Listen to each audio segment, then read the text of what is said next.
Hello, Charles. Welcome to the show. How are you today? I'm good. Thank you for having me on. Yeah, I'm really excited to have you on the show here. I've known about your work for the last about 10 years, read one of your original books, The Power of Habit, but I'd like to take a minute to introduce you to our audience. So, for our listeners, guys, today I have Charles Duhigg on the show. He is the author of the New York Times bestsellers, The Power of Habit and Smarter, Faster, Better. He's a staff writer at The New Yorker and was previously a reporter at The New York Times, where he won a Pulitzer Prize for explanatory reporting in 2013. And he has appeared on This American Life, NPR, The News Hour with Jim Lara, and Frontline. And he lives in Santa Cruz, California.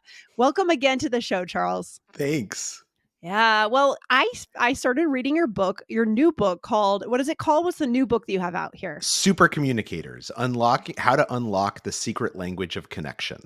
And I saw that title and I said, boom, that's it. We need to have you on the show because here at All Ears English, that is our vision. It's our mission is not so much, it is language learning. We talk about learning English for global professionals, but every episode we do here comes back to connection. And it seems like that is something you are also interested in, Charles. Oh, So absolutely. how did Yeah. you become interested in this topic? I mean, from your other books, how did you get into researching this area? Well, I basically started to wonder why some people were so good at connecting with anyone that they encountered. And it Yes. seems like such a superpower, right? To when you meet these business people or these figures who they just seem to connect with everyone. And initially I thought that was because they were born that way, right? They Right. must have like or they're like really charismatic or they're really extroverts and really outgoing. But as I started getting into the research, what I learned was that's actually not true. Anyone can become a super communicator. It's just Yes. a series of skills that you need to kind of practice until they become habits. And and they unlock our ability to not only communicate with, but to connect with really anyone, regardless of how much or a little we have in common with them. And what an important skill. I think one of the points you made in the book was so true. Many of us go through many interactions in life not truly connecting. You had the images of the brain doing different things. And Yeah. but when we can truly have our brains moving in the same direction, it's a different experience and it just feels more satisfying as human beings, don't you think? Oh, absolutely. And we've actually evolved to crave that kind of connection. And Yes. within psychology, this is known as the matching principle. And what it says is that in order to really hear each other, in order to really connect with each other, we need to be having the same kind of conversation at the same moment. And most Yes. conversations, they fall into one of three buckets, right? There's these practical conversations we have where we're making plans or we're solving problems. Yep. And then there's emotional conversations where we're talking about how we feel. And I don't want you to solve my feelings. I want you to empathize.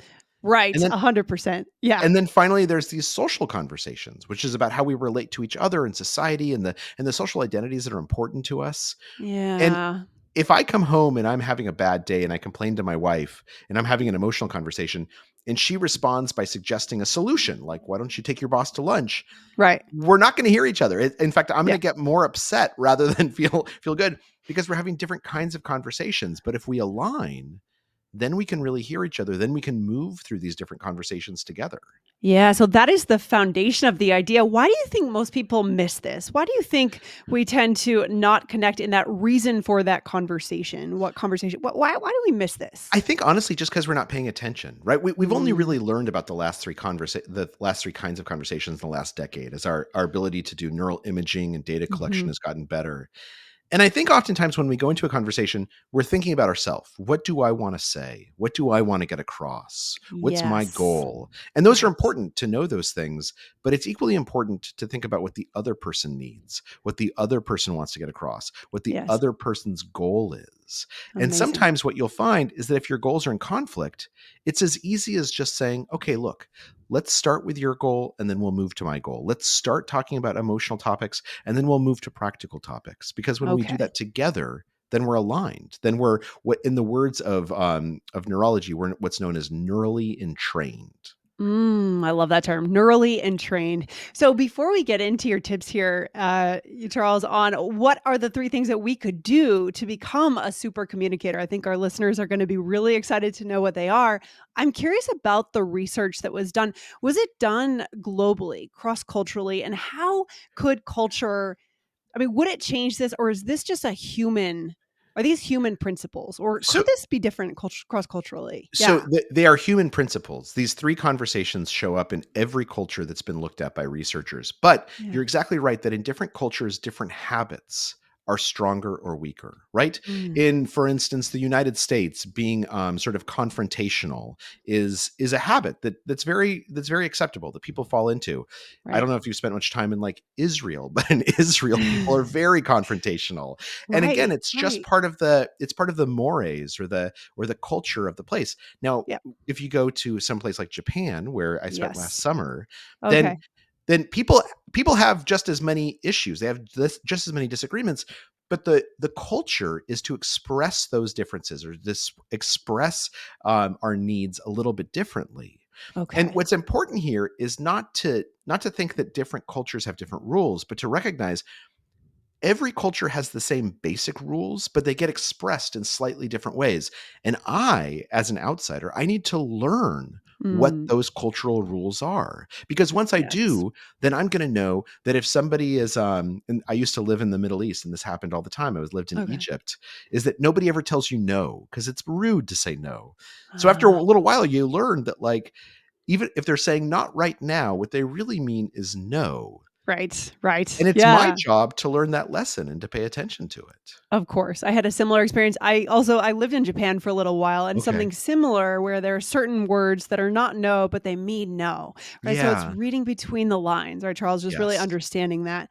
Love it. And as I started reading through the book, as I mentioned before we went on hit record, it seems like being a super communicator is not about superficial tactics, right? I, No. I mean, I that's kind of what I was expecting to see was more kind of things we can do, words we can say, little things we can insert, kind of tactics, but it sounds like it's much more around your presence around people.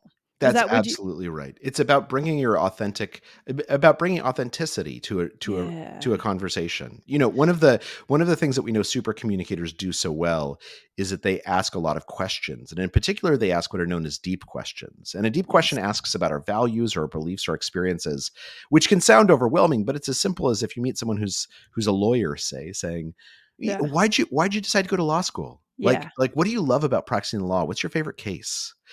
When you ask someone a question like that, what you're really asking them is, tell me about how you see the world. Like, what is it that makes you passionate, that motivates you? And when someone answers that authentically and you're authentically curious and you Yeah. respond with your own authenticity, you engage in what's known as reciprocal authenticity or reciprocal vulnerability, Mhm. we feel closer to each other. And Yeah. that's not a trick. You can't fake that. But if you really Absolutely. invest in it, if you bring your full self to the conversation, then it's gonna work. Yeah. Why do you think we sometimes don't bring our full selves to the conversation in general? Is it we're too busy? We're too like we're in a fear-based mindset? What do you think it is I that think a prevents lot of us? it is anxiety, right? Or Mhm. we're so focused on our goals that we're thinking to ourselves, "Okay, my goal in this conversation is to prove that I'm smart," or "My goal in Mhm. this conversation is to prove that I'm right," or "to get you to like Yes. me," or "to convince you to buy my product." And Yes. we've all been in conversations like that, and sometimes that's appropriate, right? If Sure. you're a salesman, then maybe you should be doing that. But the best salespeople, the best communicators, they take a break and they say, "Okay, I know what my goals are. What are the other person's goals? Right? Why are you Yes. here? Why are you having this conversation? Let this be a dialogue as opposed to a monologue where I'm just waiting my turn to speak." I think that's part of Y it. And I think the other part is yeah. sometimes we're just anxious. You know, one Yeah. of the most anxiety producing things you can ask someone to do is to have a conversation with a stranger.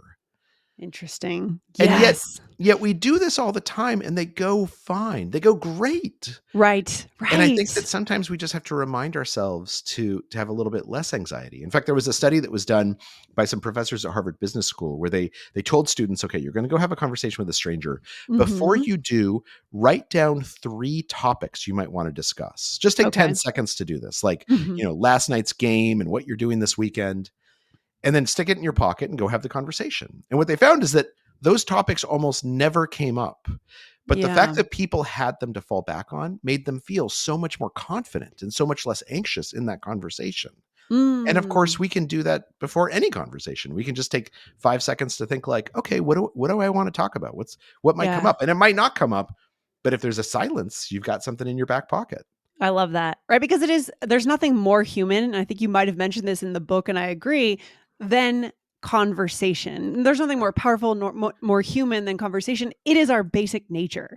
This is our birthright to connect with people, right? It is our superpower. It's what's made has made Yes. Homo sapiens such a success. That's why we're on the top of the heap when it comes to species. Is we have the Yes. ability to communicate with each other and therefore form families and villages and Mhm. towns and countries. Oh, wow. And at work, the people who succeed are the people who are the best communicators. We know Yeah. this from study after study and industry after industry. Particularly once you become a manager, your ability to communicate is the single most important thing at determining your success. I love that. So it sounds like what we're looking to do is step into what we naturally do well anyways, what we know we can do, and strip out, kind of move past the anxiety that's sort of getting in the way a little That's bit. exactly right. That's exactly right. I And there's love some this. simple tactics that help us Yeah. do that. Yeah, I think our listeners would love to hear what those tactics are. Charles, what would be the Sure. first thing that we could do So to so just become yeah. Mhm. the first thing is to ask more questions, and in particular to ask those Yeah. deep questions, right? And it's easier than it seems because really what we're asking is, what do you make of that? Instead of asking people about the facts of their life, ask them how they Mm. feel about their life. Instead of saying, Yes. where do you live? Saying, what do you love most about the place you live? Like what's the best part Yes. of your neighborhood? That's a Mm. chance for people to share who they really are. So The it's kind second of tactic, oh, sorry, go mhm. ahead. Oh, I was just gonna say it's going into the why a little bit beyond the Yeah, what, right, Charles? that's Yeah, just exactly going right. That's love it. exactly right. Okay. The Okay. second tactic is to prove that we're listening, because oftentimes, even if we are listening, the other person doesn't know that we're listening. And Ah. and there's always this suspicion, particularly in hard conversations or talking to someone new, that maybe this Mhm. person isn't listening. Maybe they're just waiting their turn to speak. Now, Mm. the way that Mhm. we prove that we're listening is what we do after someone stops talking. And there's a technique known as looping for understanding that, particularly in hard conversations, is really, really effective. And it has 3 steps. Step one is ask a question, preferably a deep question if you can. Step Mhm. two is repeat back in your own words what you just heard this person say. Right? That shows Mm. that you're listening to them. It shows. And step three, and this is the one we usually forget, ask if you got it right. Mm. So what would that sound like in terms of the wording we might use to repeat back? I think I heard you say X, or Yeah. what feels So right? here's Mhm. here's what I hear you saying, and tell me if I got this right. Here's what I think you're telling me, right? Mhm. And what's amazing Okay. about that is that not only does it feel so wonderful to the other person to know that you paid such close attention, what Yes. we know is that we are hardwired in such a way that it makes that other person want to listen to you, more likely to Mm. listen to you. Yes. So when we Yes. prove that we're listening, we actually make our own voices a little bit louder if we do it well. Amazing. Amazing. And then Okay. the Yeah, third what would be the tactic third thing? Mhm. is to really invest in connections. So Mhm. there was a study that was done known as the Harvard Study of Adult Development. It's one of the most famous studies out there. It's for almost 100 years they've been following around thousands of people, and they've been trying to figure out what makes you healthiest when you're age 65 and happiest Mm. and most successful, however you define success. Yeah. And what they found is that the only thing that indicates if you will be healthy and happy and successful at age 65 is having at least a small handful of close connections when you're 45 years old, which of course means that Oh, you've started developing those relationships way before 45. right. Having Wow. connections with other people is what makes our life satisfying and meaningful and makes us happy. And Mm. that means that we need to set some time aside to actually invest in those, right? It means that when we're on a business call, instead of just making it 15 minutes, we make it 30 minutes and we spend some time saying, what's going on with you? Like what's new in your world? What's Yes. happening? It means Yes. calling up that person that you haven't spoken to in a year and a half and knowing that the first couple of minutes might be a little bit awkward, but that Mhm. then you're going to Mhm. fall into this conversation and this relationship that is so sustaining that probably leads to new business opportunities and new insights. Mm. Creating time to cultivate and nurture connections is really important. And the way we do that is through conversations. Yes, I love it. I love it. And I think we need to schedule it in. As you said, we need to make that time, but we're off kind of chasing our careers and doing the things we feel we need to do. It's almost like every week we have to remind ourselves, Yeah. when is my connection time? When am I going to get this into my calendar? It's right? really important, and it makes a huge, huge difference when we do it. Yeah. Oh, this is great. Oh my gosh, Charles, I wish we could talk for half an hour. Uh, I so appreciate this. This is so in line with what we talk about here on All Ears English. Any final bit of advice for our listeners, especially our global audience, if they are doing business or communicating in their second language in Yeah. English? Any to be a super communicator in a second language? Anything there that you could offer? Absolutely. And the thing I would say is the biggest lesson that we've picked up in the last 10 years is that anyone can be a super communicator in any language, right? Because it's not about your fluency. It's not about getting every single word right. What it's about is it's about being curious, about asking questions, about listening, and most importantly about showing people that you want to connect with them. That when Yes. I show you I want to connect and you connect back, that feels Mhm. wonderful. And the Yeah. first most important step is showing you that I want to listen, I want to understand you, I want to connect. And that, of course, that doesn't matter what language it happens in. That's Yes. something that we show with what we do. Oh, I love that. I love that. This is very reassuring that we know we're on the right path, Yeah. focusing on human connection. This is fantastic. Charles, I think our listeners might want to know more about how to get their hands on this book and read more, go deeper into your research. Where could they get that? Yeah, absolutely. So Supercommunicators is available online or in any bookstore that you normally go to. There's lots of them in airport bookstores right now, which is really Ah. great. And in addition, if you want to reach out to me, you can email me. I actually read and respond to every email I get. My email Amazing. address is charles@charlesduhigg.com. And my website is charlesduhigg.com, where there's lots of information. Perfect. Thank you for being so accessible, especially to our audience. That is fantastic. I so appreciate your time today, Charles. Thank you Thank you so for having much. me on. Yeah, I hope to have Absolutely. you on again soon. Thank you.